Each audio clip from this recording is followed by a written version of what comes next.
Dear students, आज हम चर्चा करेंगे नवीन अंतर्राष्ट्रीय आर्थिक व्यवस्था पर। न्यू इंटरनेशनल इकोनॉमिक ऑर्डर, जिसे संक्षिप्त में NIEO, N for new, I for international, E for economic order कहा जाता है, यानी नीओ कहा जाता है। अंतर्राष्ट्रीय राजनीति और अर्थशास्त्र की शब्दावली में 1970 के दशक में एक नई अवधारणा का प्रचलन हुआ, जिसे नई अंतर्राष्ट्रीय आर्थिक व्यवस्था के नाम से जाना जाता है। और संयुक्त राष्ट्र संघ के जो दस्तावेज़ हैं और प्रमुख अंतर्राष्ट्रीय दस्तावेज़ हैं, उनमें इस अवधारणा का प्रयोग बराबर किया जाता रहा है। तो सबसे पहले हम ये जान लें कि नई अंतर्राष्ट्रीय आर्थिक व्यवस्था से अभिप्राय क्या है, उसका अर्थ क्या है, यानी और ये क्या कंसेप्ट है। विकासशील देशों के मन में इस बात की इच्छा है कि उनका जो आर्थिक विकास है वो पूंजीवादी देशों की स्वेच्छा पर निर्भर ना रहे, और जो बहुराष्ट्रीय निगम हैं वो विकासशील देशों को कच्चा माल उत्पन्न करने वाले निवेश ना माने। जो पूरा विश्व है उसकी आर्थिक व्यवस्था का संचालन एक दूसरे राष्ट्र की संप्रभुता का समादर, हस्तक्षेप और कच्चे माल पर उत्पादक राष्ट्र का पूर्ण अधिकार आदि सिद्धांतों पर हो, ऐसा ही चाहते हैं विकासशील देश।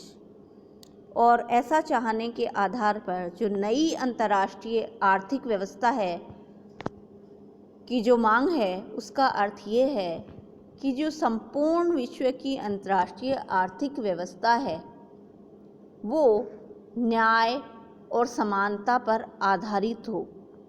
जो विकसित और विकासशील देश हैं उनके बीच जो अत्यधिक अमीरी और गरीबी है उसकी खाई को पाटा जा सके, और अंतर्राष्ट्रीय आर्थिक व्यवस्था को न्याय, समानता, संप्रभुता का आदर आदि सिद्धांतों पर आधारित किया जाए। यही है विकासशील देशों द्वारा की गई नई अंतर्राष्ट्रीय आर्थिक व्यवस्था की मांग। विकासशील राष्ट्र जो नई अंतर्राष्ट्रीय आर्थिक व्यवस्था के सिद्धांत वो विकासशील राष्ट्रों के राष्ट्रीय हितों के अनुकूल हैं, क्योंकि विश्व का जो आधे से भी ज़्यादा भाग कच्चा माल है उस पर विकासशील देशों का क्षेत्राधिकार है या तीसरी दुनिया के राष्ट्रों का एकाधिकार है।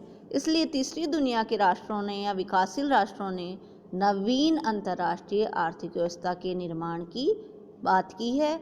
और ये नवीन अंतर्राष्ट्रीय आर्थिक व्यवस्था क्या है कि विश्व की या अंतर्राष्ट्रीय जो आर्थिक व्यवस्था है वो ऐसी हो जिसमें विकसित और विकासशील देशों के बीच अमीरी गरीबी का अत्यधिक भेदभाव ना हो, उस अमीरी गरीबी की खाई को पाटा जा सके, और यह अंतर्राष्ट्रीय आर्थिक व्यवस्था न्याय और समानता के सिद्धांतों पर आधारित हो।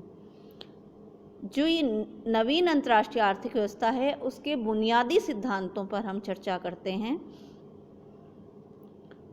इसमें विकासशील देश ये चाहते हैं कि खनिज पदार्थों और समस्त प्रकार के आर्थिक क्रियाकलापों पर किसी राष्ट्र की संप्रभुता की स्थापना हो, यानी दूसरा हस्तक्षेप नहीं कर सके उसके खनिज पदार्थों और उसके आर्थिक क्रियाकलापों पे।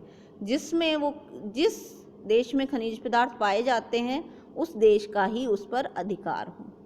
दूसरा है कच्चे माल की कीमत को घटाने बढ़ाने की प्रवृत्ति का भी ये विकासशील राष्ट्र मिलकर विरोध करते हैं। उनका कहना है कि कच्चे माल और तैयार माल की कीमतों में ज़्यादा अंतर नहीं होना चाहिए, अन्यथा तो ये विकसित देश हैं इनको ही अधिक लाभ मिलेगा और ये और अधिक अमीर होते चले जाएंगे। तीसरा है विकसित देशों के साथ व्यापार की वरीयता का विस्तार, यानी विकसित देशों के साथ विकासशील देशों का भी व्यापार बढ़ना चाहिए। और विश्व मुद्रा व्यवस्था में सामान्यीकरण करना, मुद्रा व्यवस्था एक जैसी हो, बहुत ज़्यादा उसमें भेदभाव नहीं हो, जो मुद्रा की जो वैल्यू है उसके अंदर। पांचवा है विकासशील देशों द्वारा उत्पादित औद्योगिक माल के निर्यात को प्रोत्साहन। जो विकासशील देशों ने औद्योगिक माल जो उत्पादित किया है उसके निर्यात को बढ़ावा मिले। छठा है विकासशील देशों द्वारा विकसित देशों के मध्य तकनीकी उत्थान की खाई को पाटना। नए विकसित देश तकनीकी दृष्टि से बहुत उन्नत हैं और विकासशील देश पीछे हैं, तो ये तकनीकी उत्थान की जो खाई है उसको कम किया जा सके, उसको पाटा जा सके, ऐसा उद्देश्य है विकासशील देशों का। और विकासशील देशों पर वित्तीय ऋणों के भार को कम किया जाए, ये भी चाहते हैं। विकसित देशों से विकासशील देशों की ये मांग है कि उन पर वित्तीय ऋणों के भार को कम किया जाए। और जो बहुराष्ट्रीय कंपनियां हैं या बहुराष्ट्रीय निगम हैं उनकी गतिविधियों पर नियंत्रण लगाना भी विकासशील देशों का उद्देश्य है। और ये सारी मांगें उनकी हैं विकासशील देशों की नई अंतर्राष्ट्रीय आर्थिक व्यवस्था के अंतर्गत। वो कहते हैं कि बहुराष्ट्रीय निगम विकासशील देशों को कच्चे माल का सोर्स ना समझें, उनका आर्थिक शोषण नहीं करें। ये सारी मांगें विश्वव्यापी हैं और ये मांगें हैं वो विकासशील और तीसरी दुनिया के राष्ट्र के हितों के अनुकूल हैं। सर्वप्रथम ध्यान से सुनिएगा, सर्वप्रथम संयुक्त राष्ट्र महासभा ने मई 1974 में अपने विशेष अधिवेशन में, संयुक्त राष्ट्र संघ की जो महासभा होती है उसने मई 1974 में अपने विशेष अधिवेशन में नई अंतर्राष्ट्रीय आर्थिक व्यवस्था की स्थापना हेतु पारित घोषणा एवं कार्यक्रम में वर्तमान प्रचलित आर्थिक व्यवस्था का नया ढांचा प्रस्तुत किया। यानी सबसे पहले अगर हम देखें कि औपचारिक रूप में नई अंतर्राष्ट्रीय आर्थिक व्यवस्था का जिक्र कब आया या इसका कब औपचारिक रूप से इस शब्दावली का गठन या ये मांग औपचारिक रूप से कब प्रस्तुत हुई, संयुक्त राष्ट्र महासभा में मई 1974 में विशेष अधिवेशन में। नवीन जो अंतर्राष्ट्रीय आर्थिक व्यवस्था उसकी स्थापना की मांग साम्राज्यवादी विरोधी ऐसी मांग है जिससे एशिया, अफ्रीका और लैटिन अमेरिका के अधिकांश राष्ट्र सहमत हैं। तो ये जो हमने जो नवीन अंतर्राष्ट्रीय आर्थिक व्यवस्था के बुनियादी सिद्धांत बताए हैं वे तीसरी दुनिया या विकासशील राष्ट्रों की मांगे हैं जो वो विकसित राष्ट्रों से करते हैं ताकि जो अंतर्राष्ट्रीय आर्थिक व्यवस्था है वो न्याय और समानता के सिद्धांतों पर आधारित हो सके। यही है नई अंतर्राष्ट्रीय आर्थिक व्यवस्था। जो विकासशील राष्ट्र हैं उनके वे गरीबी के दुष्चक्र से तो घिरे हुए हैं ही, उनमें व्यापारिक क्षेत्र में भी एक दुष्चक्र बन जाता। उनके सामने विदेशी व्यापार के संबंध में काफ़ी समस्याएं हैं, जैसे निर्यात को बढ़ाने या निर्यात संवर्धन संबंधी समस्याएं, आय के अनुरूप उनके निर्यात में वृद्धि नहीं हो पाती और इस प्रकार उनका आयात अधिक होता है, निर्यात कम होता है, काफ़ी उनके सामने समस्याएं हैं। विकसित देशों से उन्हें तकनीकी की प्रतिस्पर्धा करनी पड़ती है और बाज़ार में भी उनको प्रतिस्पर्धा करनी पड़ती है। इस प्रकार उनके पास यातायात संबंधी भी समस्याएं हैं और उनके पास तकनीकी ज्ञान का भी अभाव रहता है, उनके पास पूंजी का भी अभाव रहता है, उन्हें विदेशों से ऋण लेने पड़ते हैं और फिर बाज़ार में भी विकसित देशों से प्रतिस्पर्धा करनी पड़ती है कि उनका माल इतना क्वालिटेटिव नहीं होता जितना विकसित देशों का होता है और उन पर कुछ व्यापार की शर्तें भी लगी हुई होती हैं।